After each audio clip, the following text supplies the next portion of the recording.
El 22 de febrero de 2026 quedó marcado como una fecha decisiva en la historia reciente del narcotráfico en México, cuando fuerzas federales ejecutaron un operativo de alta precisión que culminó con la muerte de Nemesio Ceguera Cervantes, conocido como El Mencho, líder del cártel Jalisco Nueva Generación, una de las organizaciones criminales más poderosas y expansivas del continente americano. Durante años, su figura se mantuvo envuelta en rumores sobre su paradero, supuestos problemas de salud, cambios constantes de residencia y un círculo de seguridad extremadamente hermético que dificultaba cualquier intento de captura, pero en las semanas previas al operativo, las agencias de inteligencia mexicanas,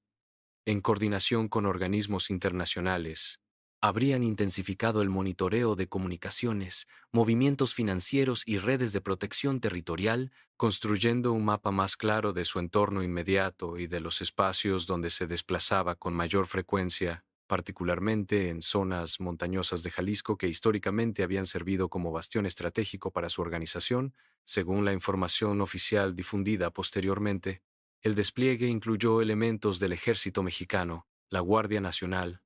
y unidades especializadas, que actuaron tras confirmar la presencia del objetivo en una propiedad vinculada a su red de protección, lo que derivó en un enfrentamiento armado breve pero intenso en el que murieron varios integrantes de su círculo cercano, mientras que Oseguera Cervantes habría resultado gravemente herido y fallecido poco después, aunque la confirmación definitiva requirió procesos periciales para validar su identidad. El operativo no fue un hecho aislado,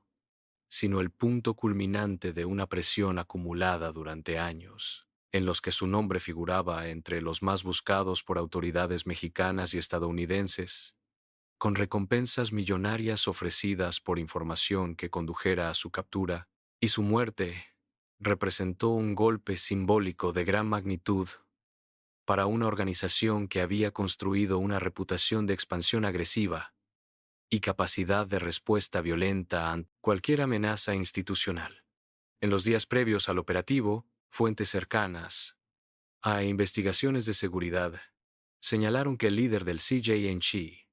habría reducido significativamente sus apariciones públicas y desplazamientos frecuentes, consciente de la intensificación de la presión gubernamental y del impacto que recientes capturas de colaboradores estratégicos habían tenido en la estabilidad interna de la organización. Su estilo de liderazgo, descrito por analistas como una mezcla de disciplina rígida y centralización de decisiones, dependía en gran medida de la lealtad de un núcleo reducido de operadores de confianza. Y esa estructura cerrada, que durante años le permitió evitar la captura, también generaba tensiones internas por la concentración de poder,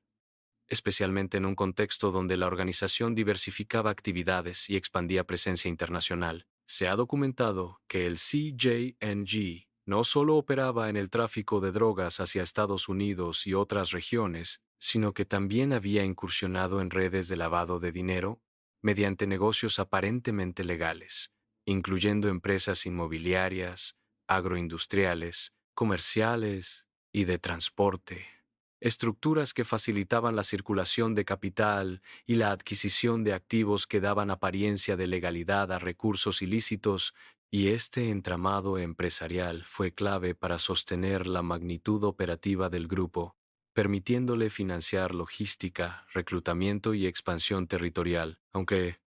la información sobre su vida privada siempre fue limitada y deliberadamente opaca. Se conocía que mantenía vínculos familiares estrechos y que algunos miembros de su entorno afectivo habían sido objeto de investigaciones o sanciones internacionales, lo que añadía un componente personal a la presión institucional, ya que en organizaciones de este tipo, la familia no solo cumple un rol emocional,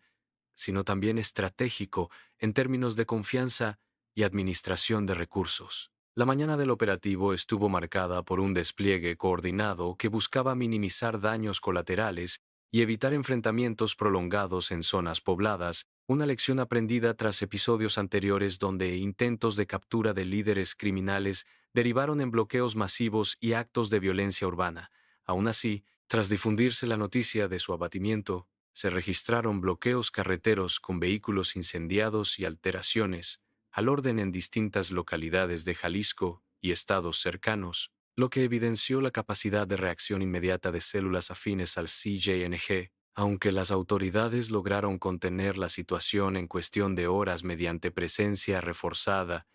y coordinación interinstitucional. La narrativa pública que siguió al anuncio estuvo cargada de interpretaciones diversas. Por un lado, el gobierno presentó el hecho como uno de los mayores logros en la lucha contra el crimen organizado en décadas, subrayando la cooperación internacional y la perseverancia en labores de inteligencia. Por otro, especialistas en seguridad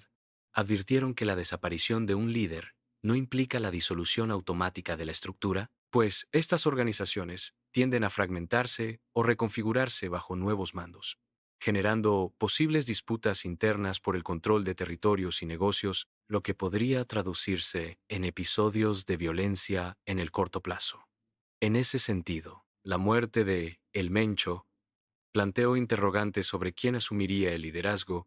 y cómo se redistribuirían las alianzas establecidas a lo largo de años de expansión. En cuanto a sus últimos días, diversas versiones apuntan a que habría permanecido en constante movimiento entre propiedades rurales y zonas con fuerte presencia de simpatizantes, evitando patrones previsibles y limitando al máximo el uso de dispositivos electrónicos, consciente de que la tecnología de rastreo y la intercepción de comunicaciones habían sido determinantes en capturas anteriores de figuras de alto perfil. Su entorno más cercano habría reforzado protocolos de seguridad,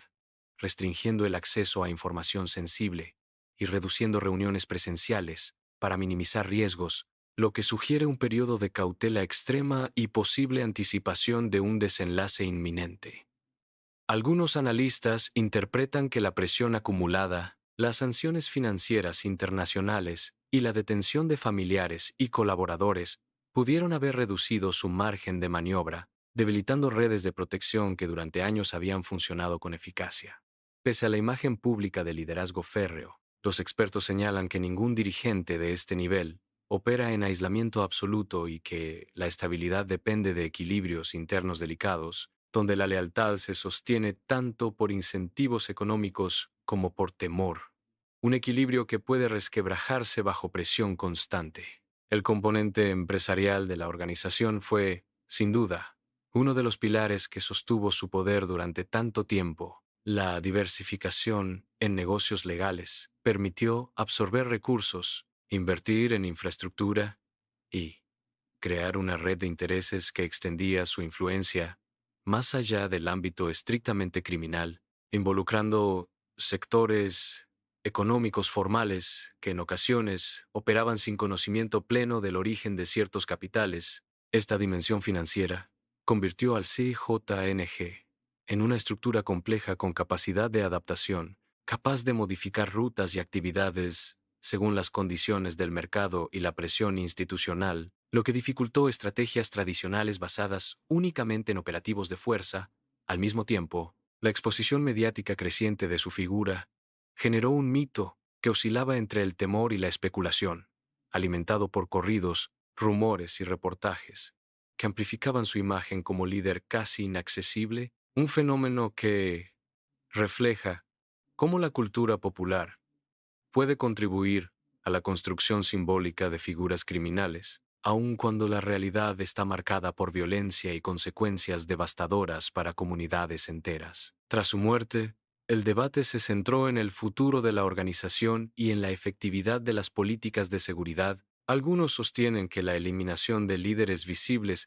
reduce la capacidad de coordinación y envía un mensaje disuasivo, mientras que otros argumentan que sin cambios estructurales en las condiciones sociales, económicas y de corrupción que permiten la proliferación de estas redes, el vacío será ocupado por nuevas figuras.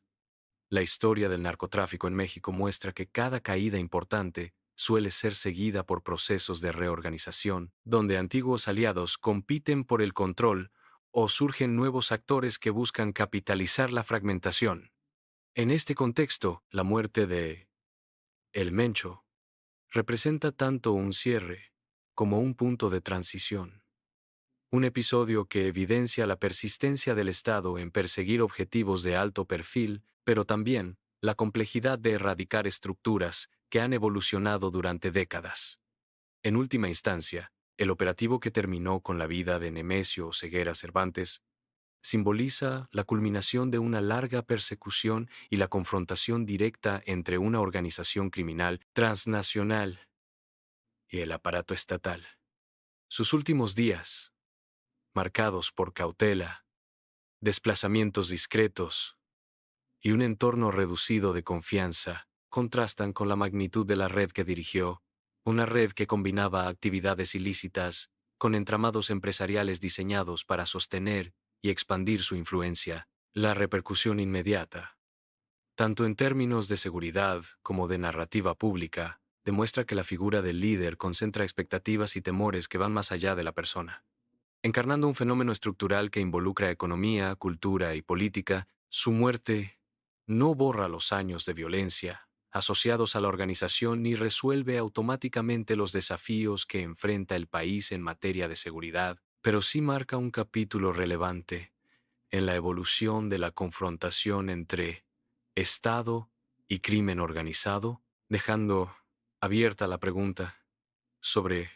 cómo se reconfigurará el panorama en los meses y años posteriores, y qué lecciones institucionales